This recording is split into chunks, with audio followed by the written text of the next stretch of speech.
ডিসেম্বরে জাতীয় নির্বাচনের আগেই সামর্থ্য অনুযায়ী সংস্কার, পুলিশ ছাড়া দেশ গড়া যাবে না, ডক্টর মোহাম্মদ ইউনূস। তদন্ত ও বিচারের সময় কমিয়ে নারী শিশু নির্যাতন দমন আইন সংশোধন, উপদেষ্টা পরিষদের অনুমোদন।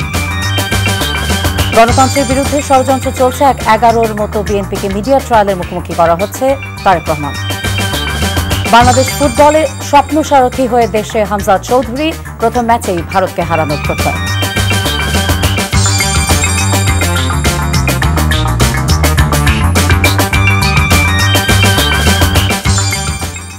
আসসালামু আলাইকুম, ফারজানা নাহিদ জানাচ্ছেন টিভিতে সন্ধ্যার খবর। ক্রাউন সিমেন্ট শিরোনাম দেখছিলেন, নিয়ে যাব পুরো খবরে। প্রধান উপদেষ্টা ডক্টর মোহাম্মদ ইউনূস বলেছেন, এ বছরের শেষে জাতীয় নির্বাচনের আগেই সামর্থ্য অনুযায়ী প্রয়োজনীয় সব সংস্কার করতে হবে, কারো জন্য অপেক্ষা করে লাভ হবে না। প্রধান উপদেষ্টা তেজগাঁও কার্যালয়ে পুলিশ কর্মকর্তাদের সাথে সভায় ভালো কাজের মাধ্যমে নতুন বাংলাদেশ গড়তে এবং পুলিশের ভাবমূর্তি ফিরিয়ে আনতে বাহিনীর সদস্যদের প্রতি নির্দেশনা দেন ডক্টর মোহাম্মদ ইউনূস। বলেন, আইন শৃঙ্খলা ঠিক না থাকলে কিছুই কাজে আসবে না। আরও জানাচ্ছেন মুকসিবুল হাসান। আইন শৃঙ্খলা পরিস্থিতি নিয়ে পুলিশের বিভিন্ন পর্যায়ের শতাধিক কর্মকর্তাদের সঙ্গে জরুরি বৈঠক করেন প্রধান উপদেষ্টা। বক্তব্যের শুরুতেই অধ্যাপক ইউনূস বলেন, ছাত্র জনতার গণ অভ্যুত্থানের আগে পুলিশের কৃতকর্মে বাহিনীর সুনাম নষ্ট হয়েছে। ইতিবাচক কর্মকাণ্ডের মাধ্যমে ভাবমূর্তি ফিরিয়ে আনতে প্রয়োজনীয় নির্দেশনা দেন দেশের নির্বাহী প্রধান। যে নতুন করে আমাদের যাত্রা শুরু হলো, এটা একটা মস্ত বড় সুযোগ। এই সুযোগটার উপরে আমি আন্ডারলাইন করছি, এই সুযোগটা যেন আমরা হারিয়ে না ফেলি। তো সেখানে পুলিশ বাহিনী একটা মস্ত বড় ভূমিকা পালন করে।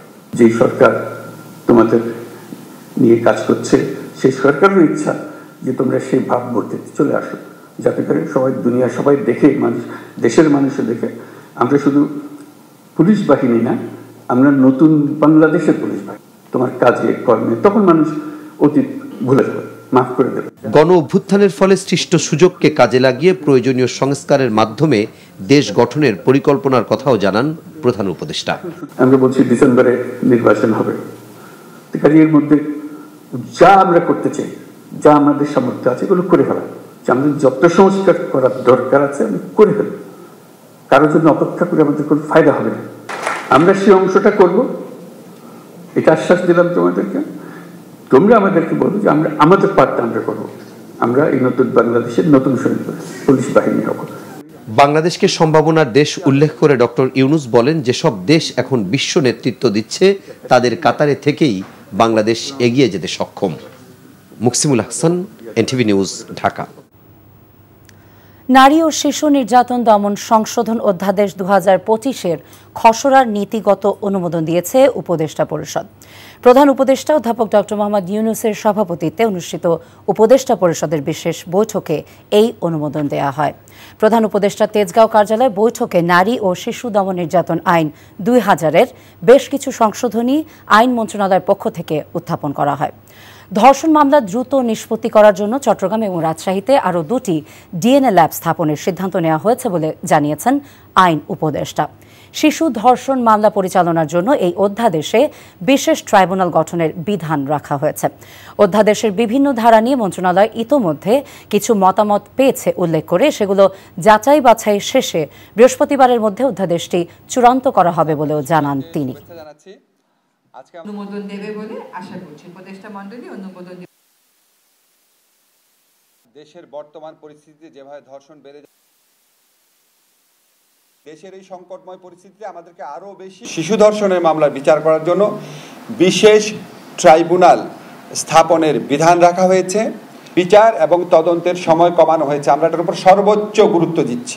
আদালত যদি মনে করে ডিএনএ সার্টিফিকেট ছাড়াই মামলা দ্রুত বিচার করার জন্য মেডিকেল সার্টিফিকেট এবং পারিপার্শ্বিক সাক্ষ্যের ভিত্তিতে বিচার করবে।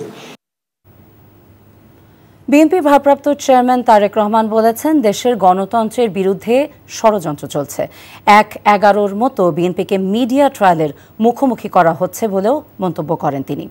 বলেন, মানুষের জন্য রাজনীতি হলে নির্বাচনও হতে হবে জনগণের জন্য, যাতে স্বাধীনভাবে ভোট দিতে পারে মানুষ।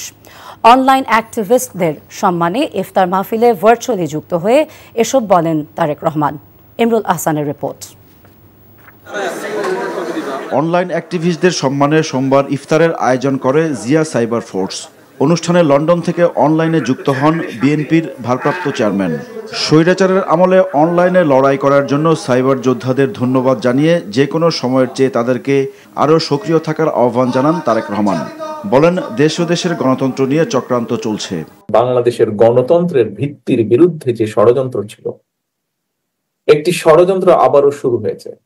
প্রিয় সহকর্মীবৃন্দ, এটি যে শুধু কথার কথা নয়, বা এটি শুধু বক্তব্য রাখার জন্য বলছি না আমরা, বা আমাদের বক্তব্যের প্রতি যাতে মানুষ আকর্ষণ বোধ করে বা আকর্ষিত হয় তার জন্য বলছি না। আসলেও এইরকম একটি ঘটনা ধীরে ধীরে পাক খাচ্ছে, ধীরে ধীরে গড়ে উঠছে একটি ষড়যন্ত্র বিশাল। বাংলাদেশের অস্তিত্ব, সার্বভৌমত্ব, গণতন্ত্রের ভিত্তি, গণতন্ত্র, জাতীয়তাবাদী শক্তি, সকল কিছুর বিরুদ্ধে এরকম একটি ষড়যন্ত্র ধীরে ধীরে গড়ে উঠছে। রাজনীতি জনগণের জন্য হলে অবশ্যই নির্বাচনও জনগণের জন্যই হতে হবে। অর্থাৎ জনগণ যেই নির্বাচনে সরাসরি ভোট দিয়ে তার মতামত দিতে পারবে, সেই নির্বাচনের পক্ষেই বিএনপি। দলের প্রস্তাবিত ৩১ দফার কথা উল্লেখ করে তারেক রহমান বলেন, দেশকে এগিয়ে নিতে সঠিক নির্দেশনা কেবল বিএনপি দিয়েছে, অন্য দল শুধু কথাই বলছে। তিনি বলেন, বিভিন্ন ঘটনায় বিএনপিকে দায়ী করে অতিরঞ্জিত করে উপস্থাপন করা হচ্ছে। আগামীতে যদি একটি স্বচ্ছ নিরপেক্ষ নির্বাচন হয়, বাংলাদেশের অধিকাংশ মানুষের, অধিকাংশ ভোটারের সমর্থন এই দল পাওয়ার সম্ভাবনা যত বেশি উজ্জ্বল হয়েছে, তত বেশি দেখেছেন বিএনপিকে মিডিয়া ট্রায়ালের সম্মুখীন করা হচ্ছে। আজকে সকালেও দেশে কয়েকটি পত্রিকায় কিছু ঘটনা দেখলাম। দেখার পরে কেন্দ্রীয় অফিসে আমি যখন খবর দিলাম, তারা চেক ব্যাক করে আমাকে জানালো ঘটনা ঘটেছে একরকম, পত্রিকার পাথে উপস্থাপন করা হয়েছে আরেক রকম ভাবে। ঠিক 1/11 সময় যেভাবে বিএনপিকে মিডিয়া ট্রায়ালের সম্মুখীন করা হয়েছিল, ঠিক একইভাবে এরকম একটি প্রেক্ষাপট ধীরে ধীরে তৈরি করার চেষ্টা তারা করছে। আগামী নির্বাচনে তরুণ ও নতুন ভোটারদের বিএনপির প্রতি আকৃষ্ট করতে জাতীয়তাবাদী অনলাইন অ্যাক্টিভিস্টদের প্রতি আহ্বান জানান তারেক রহমান। সেই জন্য তারা ইমরুল হাসান, এনটিভি নিউজ, ঢাকা। সকল সংস্কার এবং উন্নয়ন নির্বাচিত সরকারই করবে বলে মন্তব্য করেছেন বিএনপি স্থায়ী কমিটির সদস্য খন্দকার মোশাররফ হোসেন। আর সংস্কার কি তা অন্তর্বর্তী সরকার বোঝে না বলে মন্তব্য করেছেন বিএনপির স্থায়ী কমিটির আরেক সদস্য মির্জা আব্বাস। এদিকে আমির খসরু মাহমুদ চৌধুরী বলেছেন, নির্বাচিত সরকার না হওয়া পর্যন্ত স্বৈরাচার বিদায় হবে না। রাজধানীতে আলাদা অনুষ্ঠানে তারা এসব কথা বলেন। আপেল শাহরিয়ারের রিপোর্ট। রাজধানীতে জাতীয়তাবাদী ফোরামের উদ্যোগে ডিপ্লোমা ইঞ্জিনিয়ার্স ইনস্টিটিউটে ইফতার ও দোয়া মাহফিলে প্রধান অতিথি হিসেবে উপস্থিত ছিলেন বিএনপির স্থায়ী কমিটির সদস্য খন্দকার মোশাররফ হোসেন। সংস্কারের অজুহাতে জাতীয় নির্বাচনের সময় ক্ষেপণ করার অভিযোগ করেন তিনি। আজকে যারা সরকারে, তারা কিন্তু ক্ষমতা এসে বলেছে জনগণের অধিকার ফেরত দেবে, এবং জনগণের অধিকার বলতে আমরা যেটা বুঝি যে ভোটের অধিকার হলো প্রধান দায়িত্ব। ভোটের অধিকার এই সরকারকে, জনগণকে ফিরিয়ে দিতে হবে। কমলাপুরে ইফতার মাহফিলে স্থায়ী কমিটির সদস্য মির্জা আব্বাস অন্তর্বর্তীকালীন সরকারের কঠোর সমালোচনা করেন। বাংলাদেশকে নিয়ে আজকে চক্রান্ত হচ্ছে, দেশে এবং বিদেশে আওয়ামী লীগকে পুনর্বাসিত করার চেষ্টা করা হচ্ছে। আমরা আওয়ামী লীগকে কখনো প্রশ্রয় দেয়নি, আজও দেব না। আর আওয়ামী লীগকে যারা পুনর্বাসিত করার চেষ্টা করবে, সরকারে থাকুক আর সরকারের বাইরে থাকুক, তাকে আমরা ছেড়ে কথা কইব না। ঢাকা রিপোর্টার্স ইউনিটিতে গণতান্ত্রিক বাম ঐক্য আয়োজিত আলোচনা সভায় বক্তব্য রাখেন দলটির স্থায়ী কমিটির সদস্য আমির খসরু মাহমুদ চৌধুরী। দায়বদ্ধ সরকার, জবাবদিহি সরকার, জনগণের ইচ্ছার প্রতিফলনের মাধ্যমে যতক্ষণ প্রতিষ্ঠিত না হবে, ততক্ষণ আপনারা মনে করবেন বাংলাদেশ থেকে স্বৈরাচার বিদায় হয়। নয়াপল্টনে দলটির কার্যালয়ের সামনে মহিলা দলের বিক্ষোভে রুহুল কবির রিজভী বলেন, আওয়ামী লীগ লুটপাটের টাকা ব্যবহার করে দেশে অস্থিতিশীল পরিবেশ তৈরির চেষ্টা করছে। টাকার কি গরম, টাকার কি আধিপত্য, টাকার কি মাহাত্ম, যে টাকা দিয়ে আইন কিনে নেবে, টাকা দিয়ে আদালত কিনে নেবে, টাকা দিয়ে পুলিশ কিনে নেবে। এটা কি? এটা শেখ হাসিনার ফ্যাসিবাদী শাসনের এটা একটা রেশ। ডক্টর ইউনূস সাহেবকে এটা তো প্রতিকার করতে হবে। জাতীয় প্রেস ক্লাবের সামনে গণ ঐক্য পরিষদ প্রতিবাদ সভার আয়োজন করে। প্রতিবেশী দেশের অপপ্রচারের কঠোর সমালোচনা করেন বিএনপির চেয়ারপারসনের উপদেষ্টা জয়নুল আবদিন ফারুক। Apel Shahriar, NTV news, Dhaka. ধর্ষকদের দ্রুত বিচার ও শাস্তি নিশ্চিত করার আহ্বান জানিয়েছেন বাংলাদেশ জামায়াতে ইসলামীর আমির ডাক্তার শফিকুর রহমান। ঝালকাঠি পৌর মিনি স্টেডিয়ামের সামনে পথসভায় তিনি একথা বলেন। তিনি বলেন, আগামী নির্বাচনে জামায়াতকে নির্বাচিত করলে নেতাদের দুনিয়ার সম্পদ বৃদ্ধি পাবে না, বরং আখিরাতের সম্পদ বাড়বে। পরে জুলাইয়ে শহীদ সেলিম তালুকদারের কন্যা সন্তানকে দেখতে যান তিনি। এর আগে সকালে বরগুনায় মেয়ে ধর্ষণের অভিযোগে মামলা দায়েরের পর খুন হওয়া পিতা মন্টু চন্দ্র দাসের শোকাহত পরিবারের সদস্যদের সাথে দেখা করেন তিনি। মেয়েদের লেখাপড়ার পাশাপাশি সংস্কারের খরচ সংকলনের জন্য সহযোগিতা করার আগ্রহ ব্যক্ত করেন জামায়াত আমির। সামাজিকভাবে এইভাবে যদি সবাই আমরা মজলুমের পাশে ছুটে আসি, তাহলে আলহামদুলিল্লাহ আমরা আশা করি যে মজলুমরা শক্তি পাবে এবং জালিমরা ভয় পাবে। জালিমদেরকে ভয় দেখাতে হবে, তাদের শাস্তি নিশ্চিত করতে হবে এবং দ্রুত শাস্তি নিশ্চিত করতে হবে। আগামী নির্বাচনে প্রবাসীদের ভোট প্রদানের সুযোগ দিতে হলে এই মুহূর্তে প্রক্সি ভোট ছাড়া অন্য কোনো বিকল্প নেই বলে জানিয়েছেন নির্বাচন কমিশনার অবসরপ্রাপ্ত ব্রিগেডিয়ার জেনারেল আবুল ফজল মোহাম্মদ সানাউল্লাহ। সকালে নির্বাচন ভবনে ওআইসিভুক্ত দেশগুলোর মিশন প্রধানদের সঙ্গে বৈঠক শেষে সাংবাদিকদেরকে তিনি একথা বলেন। এ সময় ওআইসি প্রতিনিধিদের পক্ষ থেকে বাংলাদেশের আগামী নির্বাচনকে সুষ্ঠু, নিরপেক্ষ এবং আন্তর্জাতিক মানের করতে যে কোনো সহায়তার আশ্বাস দেওয়া হয়। আরও জানাচ্ছেন ফাহাদ মোহাম্মদ। ত্রয়োদশ জাতীয় সংসদ নির্বাচনকে সামনে রেখে ইসির অগ্রগতি ও প্রস্তুতি নিয়ে সোমবার আগারগাঁওয়ের নির্বাচন ভবনে ওআইসিভুক্ত 10টি দেশের 11 জন মিশন প্রধানের সাথে বৈঠক করেন প্রধান নির্বাচন কমিশনার এএমএম নাসির উদ্দিনের নেতৃত্বে 4 কমিশনার এবং কমিশনের ঊর্ধ্বতন কর্মকর্তারা। প্রায় ঘণ্টাব্যাপী বৈঠকের পর ওআইসি প্রতিনিধিদের পক্ষ থেকে জানানো হয়, বাংলাদেশের আগামী নির্বাচনকে সুষ্ঠু, নিরপেক্ষ ও সুন্দর করতে সব ধরনের সহায়তা দেবে OIC. We understand that Bangladesh has a big expatriates currently living in Malaysia, and of course Malaysia will support all the reforms being undertaken by the Bangladesh government, including the electoral reforms. And Malaysia is willing to share its experience especially for the overseas voters for a free, fair and credible election. এই সময় নির্বাচন commissioner Mohammad Sanaullah বলেন, OIC প্রতিনিধিদের সাথে বিভিন্ন issue ছাড়াও প্রবাসীদের ভোটের বিষয়ে বিশেষভাবে আলোচনা হয়েছে। বড় স্কেলে যদি আগামী নির্বাচনে যদি আমরা প্রবাসীদেরকে ভোট দেওয়াতে চাই, তাহলে প্রক্সি ছাড়া আর বিকল্প খুব একটা আছে বলে মনে হচ্ছে না। কারণ বাকি যে দুটো বিকল্প আছে এগুলো পাইলটিং পর্যায়ে যাওয়া যাবে, লার্জ স্কেল ডেপ্লয়মেন্ট হয়তো বা করা যাবে না। আমরা অতীতে আর হাঁটতে চাই না, আমরা সামনে এগোতে চাই এবং আমরা ভালো গণতান্ত্রিক দৃষ্টান্ত সৃষ্টি করতে চাই।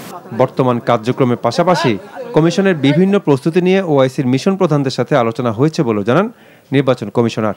Fahad Mohammad, NTV news, Dhaka. এবারে বাংলাদেশি বংশোদ্ভূত ফুটবলার হামজা চৌধুরী প্রসঙ্গ। জাতীয় দলের হয়ে খেলার জন্য দেশে পৌঁছেছেন হামজা চৌধুরী।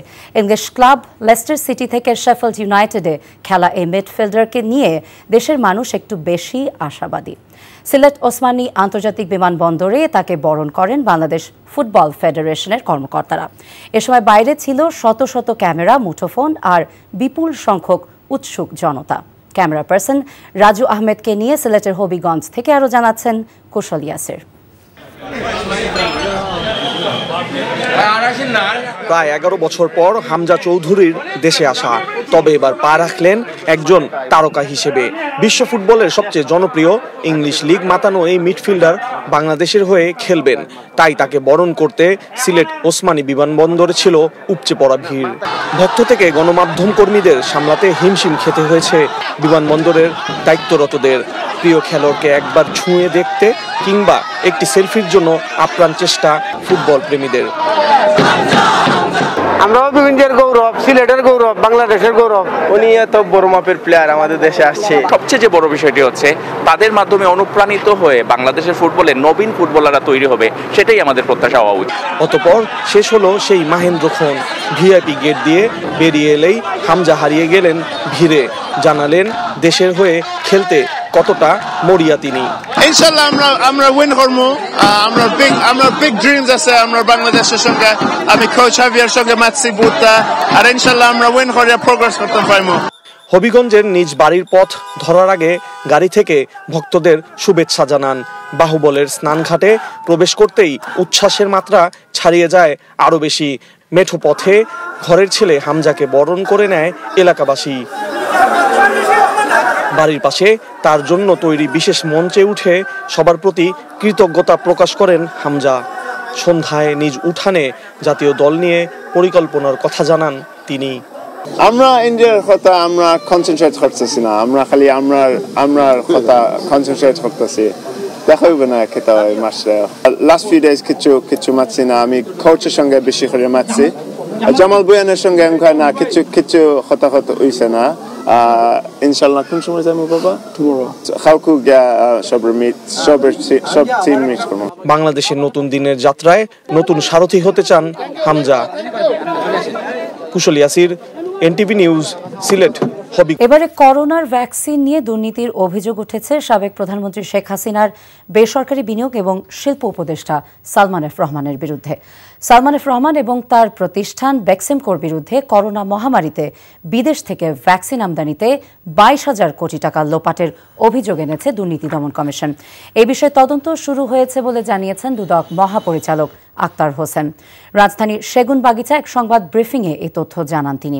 এদিকে যশোর 6 আসনের সাবেক সংসদ সদস্য শাহিন চাকলাদার এবং তার স্ত্রীর বিরুদ্ধে জ্ঞাত আয় বহির্ভূত 54 কোটি টাকার সম্পদ এবং 341 কোটি টাকা লেনদেনের অভিযোগে মামলা দায়ের করার কথাও জানিয়েছেন দুদক মহাপরিচালক। অসৎ উদ্দেশ্যে জ্ঞাত আয়ের উৎসের সাথে অসঙ্গতিপূর্ণ সম্পদের মালিকানা অর্জন করে ভোগ দখলে রাখার অপরাধ অনুসন্ধানকালে প্রমাণিত হয় তাদের দুজনের বিরুদ্ধে দুর্নীতি দমন কমিশন আইন 2004 এবং দণ্ডবিধি সংশ্লিষ্ট ধারায় আরও একটি মামলা রুজুর সিদ্ধান্ত গৃহীত হয়েছে। জনাব Salman F Rahman, Beximco Pharma limited এবং অন্যান্যদের বিরুদ্ধে করোনা ভ্যাকসিন ক্রয়কে কেন্দ্র করে গড়ে ওঠা একটি অসাধু সিন্ডিকেট কর্তৃক 22,000 কোটি টাকা রাষ্ট্রীয় অর্থ আত্মসাতের অভিযোগের বিষয়ে অনুসন্ধানের সিদ্ধান্ত গৃহীত হয়েছে। এমআরটি পুলিশ সদস্য কর্তৃক 4 জন সহকর্মী মৌখিক এবং শারীরিকভাবে লাঞ্ছিত হবার প্রতিবাদে ডাকা কর্মবিরতি প্রত্যাহার করে নিয়েছেন মেট্রো রেলের কর্মীরা। সকাল থেকে কর্মীরা কর্মবিরতি শুরু করলেও মেট্রো রেল চলাচল স্বাভাবিক ছিল, যদিও দিনের শুরুতে কোনো ধরনের টিকিট ছাড়াই যাত্রীরা চলাচল করেছেন।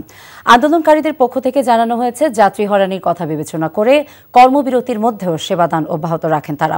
পরে প্রয়োজনীয় ব্যবস্থা নেওয়ার আশ্বাসে কর্মবিরতি প্রত্যাহার করে নেওয়া হয়। ফলে সকাল 10টার দিকে মেট্রো স্টেশনগুলোর সেবা স্বাভাবিক হয়। ঢাকা ম্যাস ট্রানজিট কোম্পানি লিমিটেডের কর্মচারীরা অভিযোগ করেন, গতকাল 2 নারী যাত্রীর বিনা টিকিটে ভ্রমণকে কেন্দ্র করে এমআরটি পুলিশ সদস্যরা মেট্রো কর্মীদের সঙ্গে তর্কে জড়িয়ে পড়েন এবং এক কর্মীর কাঁধে বন্দুক দিয়ে আঘাত করে এবং গুলি করার জন্য বন্দুক তাক করে। বাণিজ্য ঘাটতি কমাতে মার্কিন যুক্তরাষ্ট্র থেকে তুলা আমদানির কথা ভাবছে সরকার, যাতে করে বাংলাদেশের সাথে যুক্তরাষ্ট্রের ইতিবাচক বাণিজ্যিক সম্পর্ক বজায় থাকে বলে মন্তব্য করেছেন পররাষ্ট্র উপদেষ্টা মোহাম্মদ তৌহিদ হোসেন। রাজধানীর বিজয়নগরে ইকোনমিক রিপোর্টার্স ফোরাম মিলনায়তনে আয়োজিত বৈদেশিক মুদ্রা সাশ্রয়ে তুলা চাষের গুরুত্ব এবং সম্ভাবনার শীর্ষক সেমিনার এবং কর্মশালায় তিনি একথা বলেন। উপদেষ্টা বলেন, তুলাকে কৃষি পণ্য হিসেবে স্বীকৃতি দিতে সরকার কাজ করছে। ধীরে ধীরে তুলাজাত কাঁচামালের আমদানি কমিয়ে আনতে দেশে এই পণ্যের চাষ বাড়ানো প্রয়োজন। এর মাধ্যমে গার্মেন্টস খাতেও বাংলাদেশে আমদানি নির্ভরতা কমানো সম্ভব হবে।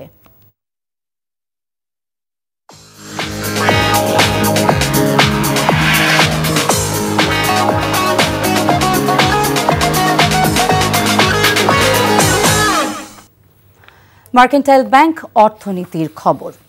পুঁজিবাজার থেকে প্রাপ্ত লভ্যাংশের উপর দ্বৈত করের বিধান প্রত্যাহার করে লভ্যাংশের আয়কে করমুক্ত ঘোষণার দাবি জানিয়েছে চট্টগ্রাম স্টক এক্সচেঞ্জ। তারা বলছে, লভ্যাংশের উপর করমুক্ত সীমা প্রত্যাহার করায় বিনিয়োগে উৎসাহ হারাচ্ছে সাধারণ মানুষ। সকালে রাজধানীর আগারগাঁওয়ে জাতীয় রাজস্ব বোর্ড এনবিআর এর সঙ্গে প্রাক বাজেট আলোচনায় এসব কথা জানায় প্রতিষ্ঠান দুটি। পুঁজিবাজার তালিকাভুক্ত এবং তালিকার বাইরে থাকা কোম্পানির কর্পোরেট করের ব্যবধান 10% করার দাবি জানিয়েছে চট্টগ্রাম স্টক এক্সচেঞ্জ। এ সময় স্বাস্থ্য বিমার প্রিমিয়ারের উপর বিদ্যমান 15% ভ্যাট পুরোপুরি প্রত্যাহারের দাবি জানিয়েছে বাংলাদেশ ইন্স্যুরেন্স অ্যাসোসিয়েশন। প্রতিষ্ঠানগুলোর দাবির প্রেক্ষিতে এনবিআর চেয়ারম্যান মোহাম্মদ আব্দুর রহমান খান বলেন, আগামী বাজেটে কর অব্যাহতির বিষয়গুলো গুরুত্বের সাথে বিবেচনা করা হবে। সারা লাইফস্টাইল ঈদ কেনাকাটার খবর। ঈদ মানেই আনন্দ, মিলন এবং পরিবারের সাথে বিশেষ কিছু মুহূর্ত। আর এই বিশেষ সময় সবচেয়ে গুরুত্বপূর্ণ এক অনুভূতি হলো মায়েদের জন্য শাড়ি কেনা। ঈদে মা, দাদি, নানির জন্য শাড়ি কেনা তাদের জন্য ভালোবাসা প্রকাশের এক চমৎকার উপায়। তাই ক্রেতাদের ভিড় বাড়ছে রাজধানীর শপিং মলগুলোতে। সাদরিনা খন্দকারের রিপোর্ট।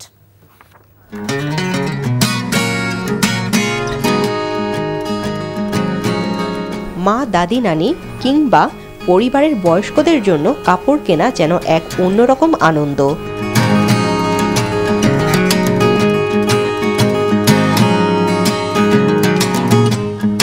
সুতির আরামদায়ক শাড়ি কিংবা সালোয়ার কামিজ, এটা সাধারণ কোনো পোশাক নয়। এর মাধ্যমে প্রকাশ পায় তাদের প্রতি শ্রদ্ধা, ভালোবাসা আর কৃতজ্ঞতা।